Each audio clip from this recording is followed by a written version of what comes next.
Assalamu alaikum. Good morning, good afternoon, good evening, and good night to everybody watching us from everywhere. My name is Marriam Ahmed. I am a leadership NLP master coach and practitioner and a mindfulness coach. And today we're starting this guest series, and it's not actually, well, he's not a guest, he's more of a co-host, and I will be introducing him shortly. And this series that we have started is basically about sharing our views regarding cultural norms, regarding topics that are taboo, regarding things that we are touched by and they're important to talk about. So, this channel will be serving that purpose where we will be talking about things that affect people generally and how it affects their mindset, their lives, it limits their potential, and everything that is very important, but everything but religion that we will be discussing. And with me today is Zeeshan Chauhan, who is also a coach based in Islamabad. He's a relationship coach. So, all of you seeking relationship advice, he's the man. And let's welcome him on the show. Welcome, Zeeshan. How are you? Thank you, Maya. I'm good. How's Karachi today? I heard it rains a lot. I think Oh, people yeah. are enjoying. It is beautiful here today. Actually, around 2 p.m., it seemed more like 2 a.m. It was pitch dark, but it was beautiful. The sound of rain and the wind, it's a beautiful combination. How about in Islam? Yes, How's it there? actually, the situation relates to the topic that you picked up today. जहाँ Mhm. पे बारिश कुछ लोगों के लिए रहमत है, वहाँ कुछ लोगों के लिए ज़हमत भी बन सकती है और यही हाल प्यार और ज़िंदगी का है। कुछ लोगों के लिए रहमत, कुछ लोगों के लिए ज़हमत। Absolutely. And so that brings us to the topic for today, which is love, life, and relationships. And we two gurus will be talking about our personal views regarding this topic. And do not take our views, they're not meant to offend anybody. These are just personal views. And you may disagree or agree with them, and that is totally up to you. So, Zishan, what do you think about love? What is love to you? What is your opinion? I don't know इसको इतने आराम से define किया जा सकता है। I think एक generic sense में तो यू कैन से कि liking that you develop for somebody और समथिंग इतना सिंपल अल्फाज में तो उसको यही कहा जा सकता है। बट अगर आप इंसानी तारीख देखें, यू रीड हिस्ट्री तो uh, प्यार की तलाश, इश्क की तलाश, ये तो इंसान की जिंदगी का एक मकसद रहा है। आप कोई भी सदी उठा लें, कोई भी एरा उठा लें, कोई भी सिविलाइजेशन उठा लें, उनकी पोएट्री, उनका लिटरेचर, उनकी फोक फेयर स्टोरीज जो हैं, उसके अंदर कहीं न कहीं अगर आपको बहादुर आदमियों की कहानियाँ मिलेंगी, तो किसी न किसी उसी बहादुर आदमी का किसी न किसी एक औरत से भी टकराव होता होगा, जो कि उसकी ज़िंदगी में बहुत बड़ा चेंज ला दी होगी। तो ये तो मेरा ख़्याल है कि जब से हम जन्नत से निकल के इधर ज़मीन पे आए हैं, तब से हमने ये काम स्टार्ट किया हुआ है। और अभी तक चल रहा है। Right, but love has many forms, right? So it's not always, I mean, it has many kinds. It's not always about a woman. I think it should start with self love. I think that's where love should start. Love itself is a beautiful emotion, which starts with respect and it ends at care. And that's how I look at it. It's I personally think that's what love is about. There's a lot in between, like affection and loyalty and commitment and being there and support and so on and so forth. And there are like just so many things that are involved in between. But I think it starts with respect and it ends at care. But it should start with I think you with summarize it beautifully and I completely agree with you, but अगर आप पाकिस्तान में इस Pakistani subcontinent या Asian जिनका सूफीज़्म का literature उठा लें तो they differentiate love between two main entities जिसको वो लोग इश्क हकीकी और इश्क मजाजी कहते हैं। mhm, mhm, और बाबा बुल्ले शाह जो कहते हैं कि इश्क मजाजी ही दरअसल इश्क हकीकी की तरफ पहली सीढ़ी है। mhm. तो ये भी एक व्यू है इसको समझने का। मगर मैं ये समझ रहा हूँ जो हमारी बात हुई थी कल इस टॉपिक पे कि when we'll be doing this video podcast, so I think we were more focused on कि हमारी ज़िंदगी में इसका रोल क्या है?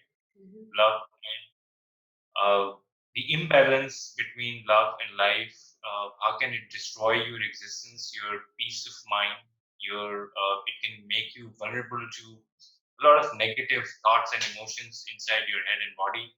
Mhm. और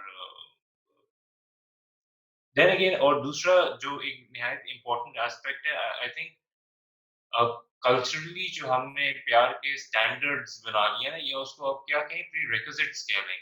प्यार के जो प्री-रिक्विज़िट्स हैं, I'm glad वो you जो said हमने डिफाइन कर लिए हुए हैं ना, वो मेरे ख्याल से काफ़ी मतनाज़ा हैं, and those are the ones which need to be understood that. And debated more. I agree. I absolutely agree. So I remember the things that we talked about yesterday. उसमें बिल्कुल कोई दो राय नहीं है कि हमारा standard and the way we look at the concept of love and relationships is quite messed up, to be very honest. And the reason that I say it is messed up is because हमें एक तो इस जज़्बे की और इस emotion की तो पहले कोई इतनी ख़ास समझ है नहीं, क्योंकि हमने कभी अपने आप से इस जज़्बे का इज़हार नहीं किया होता है। इस we don't love ourselves enough to understand what it actually is and how we can love anybody else. At the same time, ये जो preconceived notion है कि love is supposed to be something like this and you're supposed to fall in love with a man who's 6 feet, has muscles, is working, has a certain pay scale, and it has a certain lifestyle, and then a certain woman who is like a certain figure and is matching a certain background and is coming from this kind of an educational background and all of these things ये जो criteria हमने set किया हुआ है ये criteria is it's a curse. इसका view summarise कर लेना कि lately love has become a product which the capitalist have sold to us. Right. और और ये जो किताबों में और मूवीज़ में जो दिखाया जाता है, that love doesn't exist. And Mhm. I think वो ये हमारा सबसे बड़ा प्रॉब्लम है कि हम उस प्यार की तलाश में निकल गए हैं जो हमने किसी एक राइटर की बुक में पढ़ लिया, where there is a guy और there is a woman, the guy falls in love and moves mountains for her. ऐसा होता नहीं है ना, that's not what practical life is all about. Practical life is all about choices which people make, which they think will make them happy. और उन्हीं में से एक चॉइस ये होती है कि the person that we choose to love. और दूसरा आपने अपनी पहले ज़िक्र किया कि स्टैंडर्ड और ब्यूटी के जो हमने स्टैंडर्ड्स बनाए हुए हैं, 80s 90s के अगर आपको पाकिस्तानी एड्स याद हों, तो वो तो मेरा ख़्याल है कि एक अलग डायमेंशन भी एग्ज़िस्ट करते थे। Mhm. और अब तो ख़ैर काफ़ी सेटल हो गए हैं, और आजकल तो क्योंकि ये जो अवेयरनेस मूवमेंट्स हैं और इनकी वज़ह से now these brands have started paying special attention to body shaming और being कलर के ऊपर किसी किस्म की बात ना की जाए। लेकिन अगर आप 90s की ऐड देखें तो उसमें तो क्रीम का नाम ही हुस्न यूसुफ क्रीम था। और मतलब सीधे-सीधे उन्होंने उन्होंने तो कोई मतलब उन्होंने तो लिहाज़ ही नहीं किया था ना, उन्होंने तो सीधे-सीधे कह दिया कि भाई ये क्रीम यूज़ करो। और मतलब हज़रत यूसुफ आपको पता है कि हमारे इस्लामिक लिटरेचर में ही is known to be the most handsome person, Yeah. और जिनको देख के ख़वातीन जो हैं वो उनके इश्क में मुब्तला हो जाती थी। Mhm. तो उन्होंने वो रेफ़रेंस कोट करके उन्होंने तो कोई लिहाज़ ही नहीं किया ना, और किसी किस्म का कोई मतलब बीच में कनेक्शन नहीं रखा, उन्होंने डायरेक्ट बोल दिया। और इसी तरह वो मुझे याद है कि एक ऐड चला करता था कि पता नहीं इंग्लिश सिर्फ़ इंग्लिश दुल्हन बनाएँ और बाकी सब सिर्फ़ बातें बनाएँ।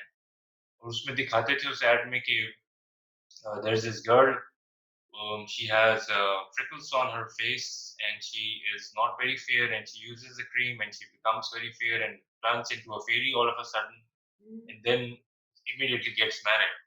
So basically आप ये स्टैंडर्ड सेट कर रहे थे अपनी सोसाइटी का कि if you have fairer skin, your skin is clear of any other thing like freckles or blackheads or anything, so Wow. only then you are available for love and marriage. So But see, yet we've come a long way, and और I think अभी भी हमें और आगे जाना है। But ये I'm मेरा not ख़्याल है going in the कि same direction.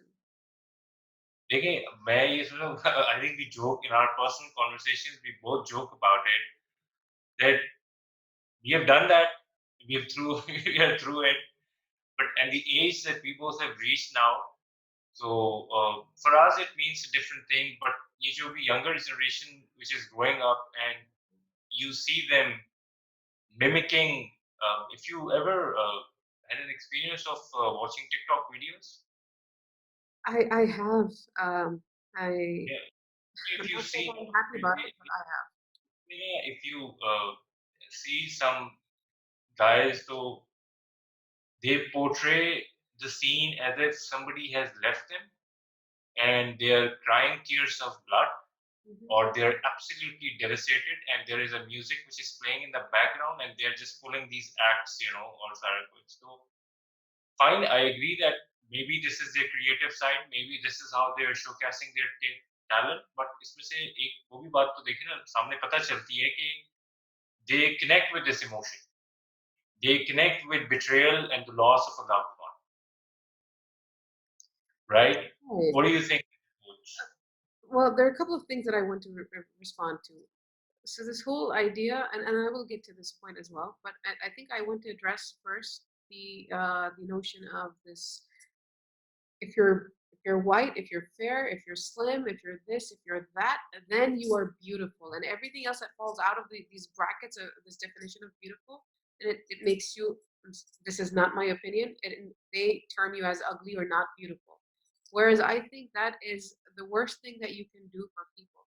All these marketing gimmicks and all of these products and everything that is happening around us, we are instilling a limiting belief amongst people, a fear, like a constant struggle to meet a certain criteria to be considered as pretty or to be beautiful, for people to like them or to be accepted. All of this, I mean, you are ruining their emotional health.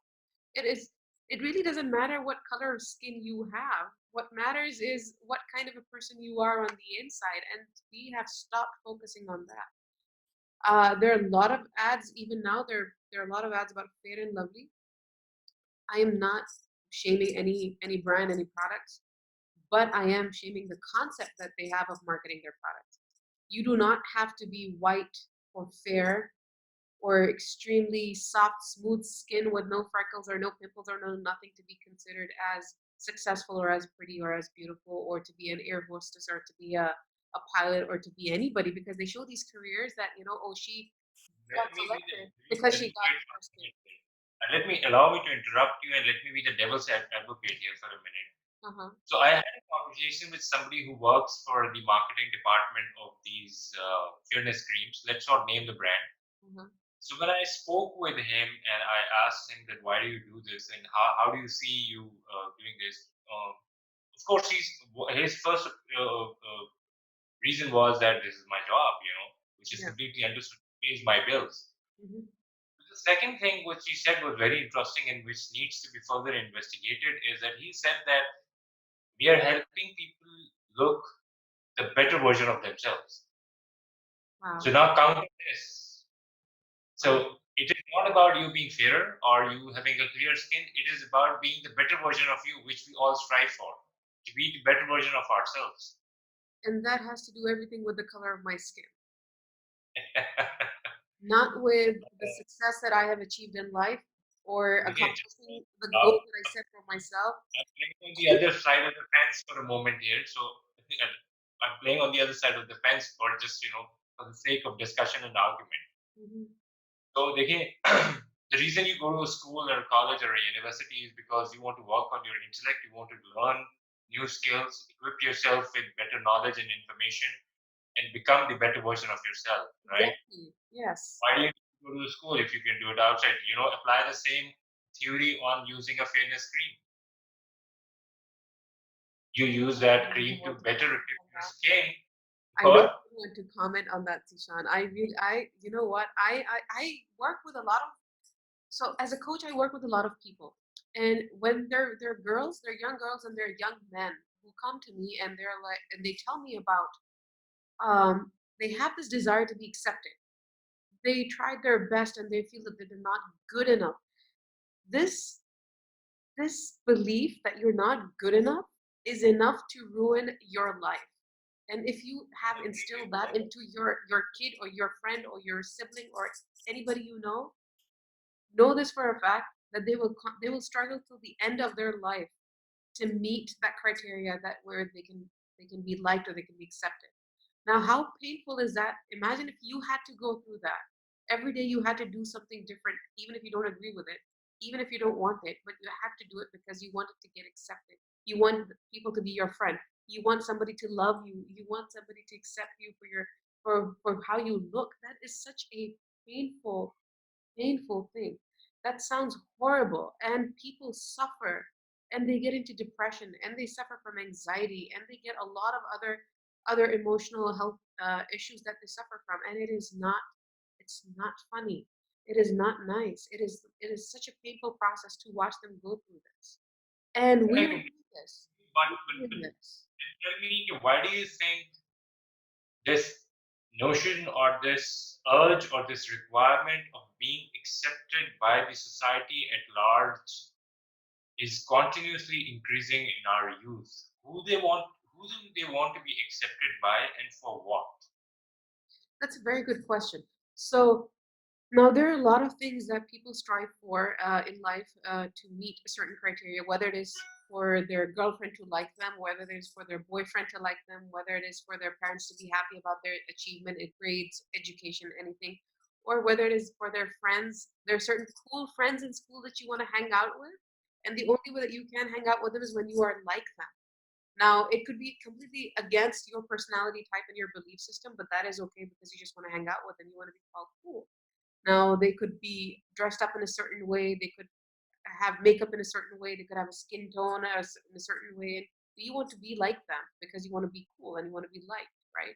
So different people have different desires to be accepted. It's not always about, having your parents accept you for who you are. It's because you might think out of the box and might be different from your other siblings. But it's also about love, falling in love, and this again, it brings us back to this notion of what is love, because people think that if you're somebody wants they follow so many celebrities and they follow all the social media that's out there that's posting all these things, and they think, oh, so yeah, Shah Rukh Khan is like singing like this for his girl and that's love, and so if I do that, the girl will come running to me. DDLJ और हम में से बहुत सारे लोग ना अभी तक डीडीएलजे के उस मोमेंट से बाहर नहीं निकले वो जहाँ Right. सिमरन से बाहर. That's true, and so they think that this is what reality is. Yeah. And I think we have made love unaccountable to us. If we think that we are accountable for everything, then the love that we give to somebody else, this emotion of love should also be accountable, and it should always exist between all the relationships that you have, your Absolutely. parents, your siblings, your kids, your wife, your girlfriend, anybody. Mhm. Nobody is beyond accountability. Absolutely. So then I know that you're not going to like this because you don't like when I use NLP terms and I talk about their tools and techniques. I know you do not appreciate that, but then this is a very basic concept of, again, we talked about this yesterday as well, being at cause or being at effect. And if you're being at cause, then there's always accountability for everything that you're doing, even being in love. But again, Zishan, that brings us back to the point in the start where I said love is a beautiful emotion. And all of these people out there, they are messing with our heads, messing with the heads of our youth and people everywhere with this commercialism concept to it. This like they've turned it into a product, and love has to start with us. It has to start with the self. So you have to love yourself. You have to love your parents, and if when you talk about you cannot correct your parents or anybody else, I think that you don't have to गाली गलौज में उतरने की जरूरत नहीं है, आपको हर वक्त लड़ाई झगड़े की जरूरत नहीं है, आपको आवाज ऊंची करने की जरूरत नहीं है, बड़े तमीज से तहजीब के दायरे में रहते हुए भी आप बड़ों को अपने बता सकते हैं, अपनी ओपिनियन से उनको आगाह कर सकते हैं कि this is what I think, and then leave it to them of what they want to decide. You cannot choose things for other people, or you cannot decide for other people, but give them the option, let them know what you think, and respectfully, so that way you can manage that part. But जहाँ तक ये जो जो प्यार की वबा फैल गई है आजकल, based on the commercial aspect जो हमारा जिसको हम discuss कर रहे हैं, I think people need to understand that they need to first understand what love is and then fall into love with anybody.